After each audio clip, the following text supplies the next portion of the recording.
Somewhere beneath the waters of Southeast Asia lies what many historians believe could be one of the greatest concentrations of wealth ever lost at sea. Not rumor, not legend inflated by time, but cargo tied to a specific moment when control of global trade began to shift. The ship at the center of it is the Flor de la Mar, a massive Portuguese carrack that sank in 1511 after leaving the newly captured port of Malacca. On paper, the loss is simple: a storm, a compromised hull, an overloaded vessel, and a sudden break that sent everything beneath the surface. In reality, it is anything but simple. Because what went down with that ship wasn't just cargo, it was accumulated wealth drawn from one of the busiest trade crossroads in the world, assembled in a single place at a single time, then moved on to a single vessel that never reached its destination.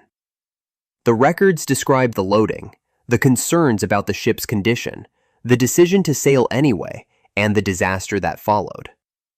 What they don't provide is a precise endpoint: no fixed coordinates, no reliable marker, no confirmed recovery. And that absence is what transforms this from a historical loss into a modern question. Because if something that valuable went down in a known region, with a documented route, and with enough detail to reconstruct the event, then in theory, it should be findable. Yet centuries later, despite technology capable of mapping vast sections of the seabed, the wreck has never been definitively located, which leaves a gap between what is known and what can be proven. And that gap is where the story lives. Not in speculation about whether the ship existed, but in uncertainty about why something so significant has remained just out of reach.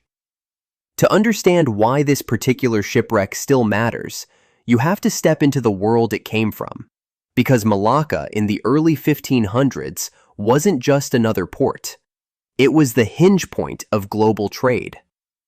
Goods from China, India, the Middle East, and Europe converged there, moved through its markets, and continued outward along routes that connected entire economies. Spices that would define European demand, silks that carried status, ceramics that signaled reach, precious metals and gemstones that represented accumulated wealth across cultures. All of it passed through Malacca. Control that city, and you don't just collect tariffs, you influence the flow of goods between continents. That is what Portuguese forces secured in 1511 under Afonso de Albuquerque, and that is what made the aftermath so consequential. When the city fell, it wasn't only territory that changed hands, it was access to a system that had been building for generations. The wealth gathered there wasn't local, it was global, and much of it was seized, cataloged, and prepared for transport.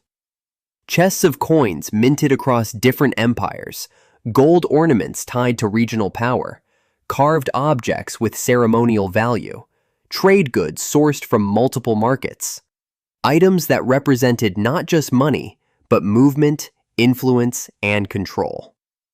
And a significant portion of that accumulation was loaded onto the Flor de la Mar. This is the detail that raises the stakes. Most shipwrecks carry cargo meant for exchange. This one carried a concentration of value taken at the exact moment a new power inserted itself into an existing network.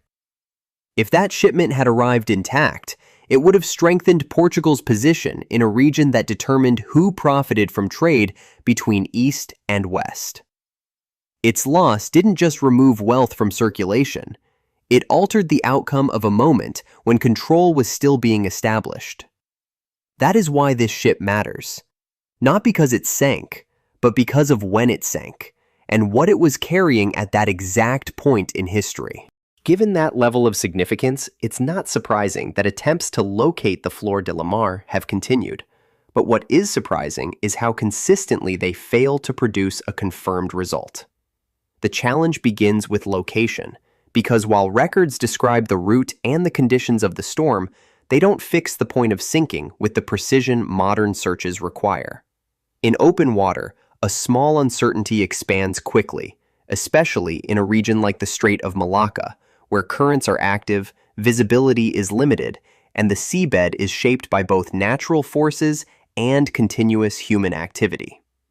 Over time, structures degrade, wooden hulls collapse, and heavier materials settle into layers of sediment that build and shift.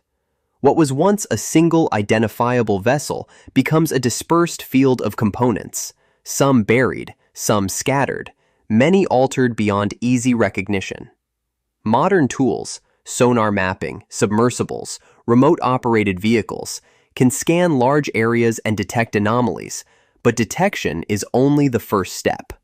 Identification requires context, artifacts, and patterns that match historical descriptions, and without a precise starting point, even advanced technology becomes a process of elimination rather than confirmation.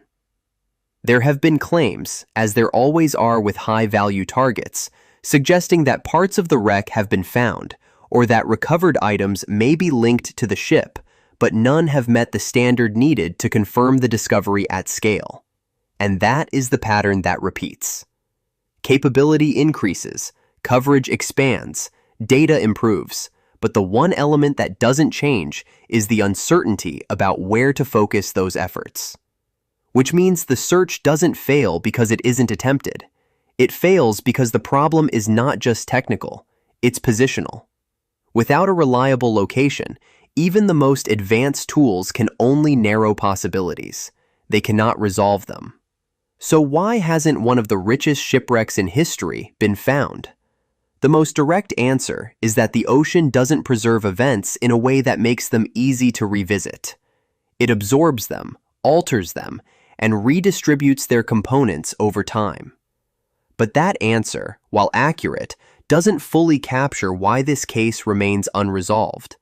Because unlike many lost vessels, this one is anchored to a documented moment, a known route, and a cargo of unusual concentration. It should be easier to trace, not harder.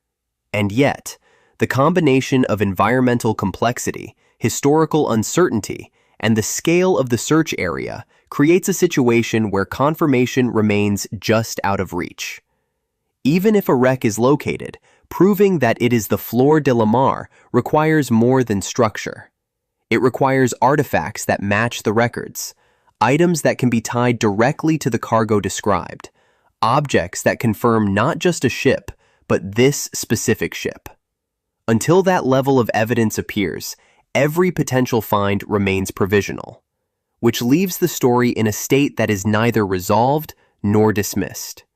It exists as a documented loss without a confirmed location, a concentration of wealth without a recovered inventory, a historical event whose physical endpoint remains unverified.